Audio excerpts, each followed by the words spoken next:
This program contains a PDF of additional materials.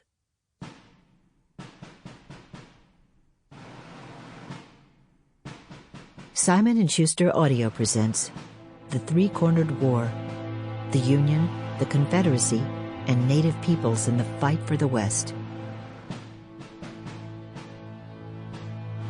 By Megan Kate Nelson. Read by Cynthia Farrell.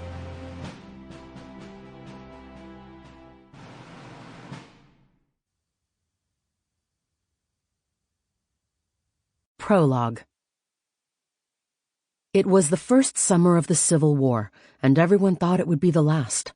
Hundreds of thousands of Americans converged on train platforms and along country roads, waving handkerchiefs and shouting goodbyes as their men went off to military camps. Most of these men were civilian volunteers, farmers and laborers, doctors and lawyers who had never fought in any sort of battle.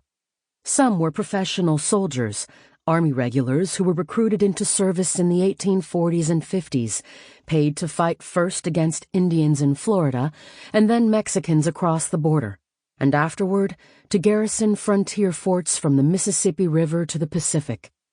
In those first warm days of June 1861, there had been only a few skirmishes in the steep, stony mountains of western Virginia, but large armies of Union and Confederate soldiers were coalescing along the Potomac River. A major battle was coming, and it would be fought somewhere between Washington, D.C.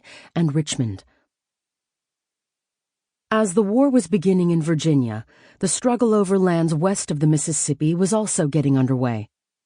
In the Union War Department, a few steps from the White House, clerks wrote out dispatches to commanders in California, Oregon, and the Western Territories.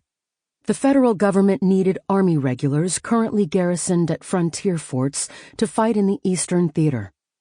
These soldiers should be sent immediately to the camps around Washington, D.C. In New Mexico Territory, however, some regulars would have to remain at their posts. The political loyalties of the local population, large numbers of Hispano laborers, farmers, ranchers, and merchants, a small number of Anglo businessmen and territorial officials, and thousands of Apaches and Navajos were far from certain.